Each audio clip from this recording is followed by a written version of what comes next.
The president has said that any leader who undermines the country's economy by denying workers their benefits while stuffing their personal accounts with public funds will not escape the current anti-corruption campaign. President Muhammadu Buhari explains that the federal government's bailout to states and the Paris Club funds were basically to alleviate the sufferings of the people, describing misappropriation as unjust and unfair to workers. He says, quote, "I honestly don't know how people sleep when workers have not been paid. The workers have to pay rent, buy food, and send their children to school. I assure you that my main interest is all Nigerians. Therefore, if anybody who tries to create any impression that I prefer any group across ethnicity or religion, let him dare me by being caught red-handed stealing public funds." End of quote. The president also describes the killings across the country, particularly in Benue, Zamfara, and Taraba states, as acts carried out by ungodly people who had no religious or ethnic inclinations. He adds that security officials are already uncovering the network of killers and arresting them. On the economy, the president says the federal government has made significant progress in diversifying the economy by investing in agriculture and encouraging more individuals and entrepreneurs to go into farming. In the meantime, the president has met with leaders and stakeholders of the All Progressives Congress from Benue State at the State House in Abuja.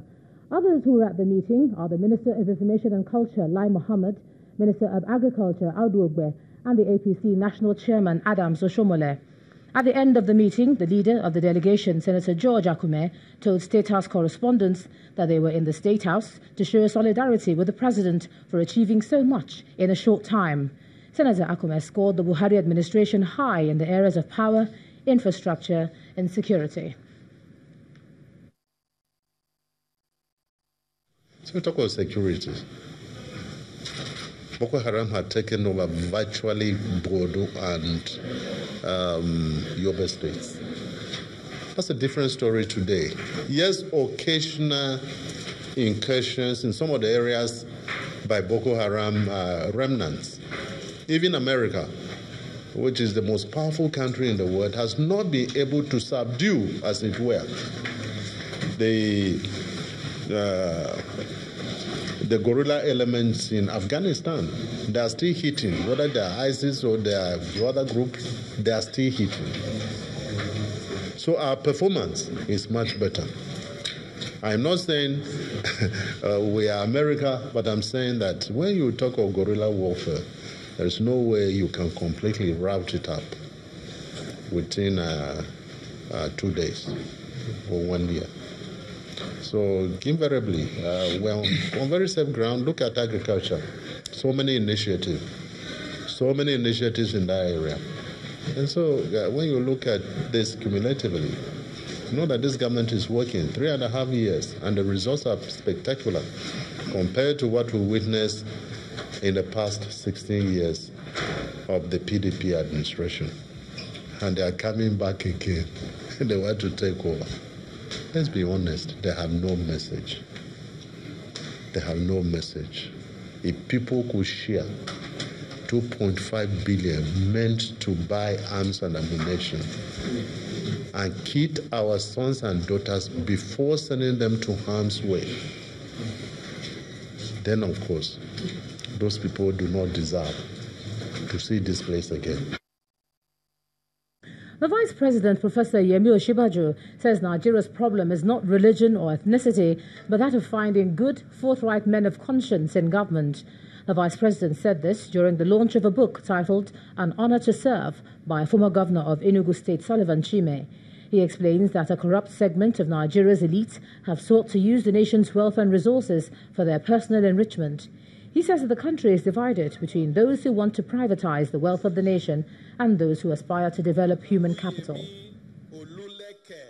Contrary to the ploys of the lazy and corrupt segment of the Nigerian elite to divide Nigeria along ethnic, tribal, or religious lines, you and I know that the division in Nigeria is not a division along ethnic or tribal lines. It is between those who want to privatize the wealth of our nation and those who want to use the resources of our nation to build a great nation and to develop human capital. Each side of that divide each side of that divide has men and women from all tribes and religions. Our problem is not ethnicity or religion. Our problem is finding good, forthright men of conscience in government. It is the duty of men who, by the grace of God and by the votes of the people, who come into office to pay a civic tax. That tax is to write an account of their stewardship as fairly and as accurately as possible. To electoral matters now. The United Nations Secretary-General Antonio Guterres has cautioned politicians in Nigeria against hate campaigns and electoral violence in place of issue-based campaigns that will deepen democracy and good governance. The UN chief relayed the message through his regional envoy for West Africa, Mohammed Ibn Chambers, appealing to INEC officials, politicians and other stakeholders to uphold democracy.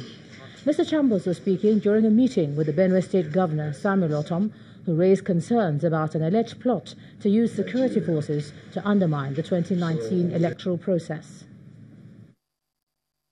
I want to take this opportunity to thank you for the hospitality and all the facilities that you have made available to our various UN agencies who are here working with you, with your commissioners, and with the people of Benue State.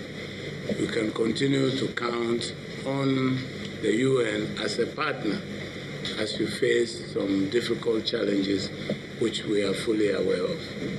But I know that with your usual patience and openness to all, using dialogue with all communities, encouraging dialogue and peaceful coexistence, that Benue will remain a peaceful state here in Nigeria.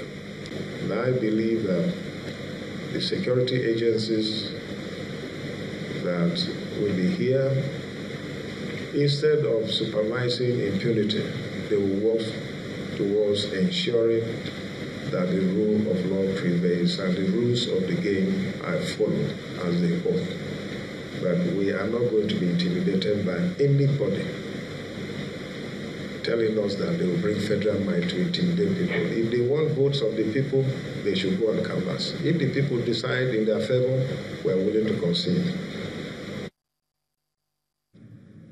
And still on electoral matters and how the United Nations is emphasizing the need to have free and fair polls in Nigeria, well, the global body is collaborating with the Anambra State government towards seeking solutions to these challenges. This was the focus of a pre-election consultative meeting with key stakeholders from the southeast, hosted by Governor Willie Obiano in Awka, the state capital. The representative of the UN Secretary-General for West Africa and Sahel, Mohammed Ibn Chambers, was present to address the issues. Governor Willie Obiano is the host of the pre-election consultative meeting organized by the Anambra State government in collaboration with the United Nations to discuss security concerns, vote buying, election financing, and other issues ahead of the 2019 elections. Stakeholders from the Southeast Geopolitical Zone, the Independent National Electoral Commission, security agencies, traditional rulers, among others, are in attendance. Some stakeholders raised complaints. Solutions are also proffered. We have been able to enlighten our people. First, to get their voters' cards and get ready to vote the candidates of their choice. Traditional rulers seek resolution of issues arising from already conducted primaries. The party primaries were not good for all the parties. We have to accept that. But it is important for all the political parties between now and the election to try and resolve some of these internal challenges. The senator representing Anambra Central calls for resistance of electoral injustice. Candidate ought to have been a very important material of giving evidence in election petition proceedings. But because there was no way in the electoral act it was mentioned, so we have to do laborious work to get it reflected. For the representative of the United Nations, all stakeholders must play their roles effectively to achieve the desired result. On the part of voters who have an obligation, a responsibility indeed, to make sure they pick up their PVCs, they turn out to vote peacefully, youth to remain vigilant, to ensure that the process runs its course. Governor Obiano harps on the importance of voting based on credibility. It's very important that we have that style. You don't leave what you should do and wait for just 3 months to make all the noise, beat up people, do all kinds of things. You do not fool everybody. You can fool some that day for the 3 months, but most of the people would have made up their mind whether you are doing well or not. The meeting is rounded off with the UN representative presenting Governor Willie Obiano with a Pioneer African Media Partnership Agreement to broadcast in Igbo language major UN programs on elections and other activities. And staying with politics, the River State Governor Nyesom Wike has raised an alarm alleging that the federal government plans to plant 800 guns in the state to create crisis. Governor Wike's allegation is contained in a statement from his special assistant on electronic media. He claims intelligence from credible sources revealed that the resolution to implement the plot was hatched at the federal government's last security meeting. However, the All Progressives Congress in River State has described Governor Wike's claim as false. In a counter-statement, the APC Publicity Secretary in the state, Chris Finebone, insists that the governor and his officials are merely conjuring fantasies to deflect attention from their internal crisis. He says no right-thinking person will believe that the federal government could under any circumstance embark on what the River State governor is alleging.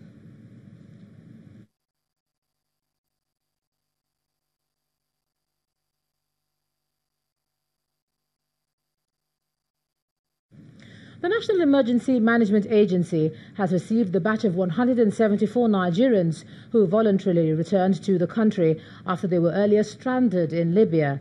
The returnees comprise 61 women, 3 of them pregnant, 91 men and 22 children, including 12 infants. They were received at the cargo wing of the Murtala Mohammed International Airport at 1:10 a.m. on Friday by officials of the NEMA Southwest Zonal Office and other federal government agencies. While receiving the returnees, the acting zonal coordinator of NEMA Southwest Zone, Segun Afolayan, implored Nigerians to be wary of accepting get-rich-quick promises, especially when it involves leaving for any foreign country. Many of the returnees recounted their ordeal in Libya after they had abandoned their sources of livelihood back home for supposed greener pastures. In part 2, after the break, Governor Aminu Mazari promises to ensure security of lives in Katsina State as he visited Gora following the clash between farmers and herdsmen in the community. That's in a moment. Do join us again.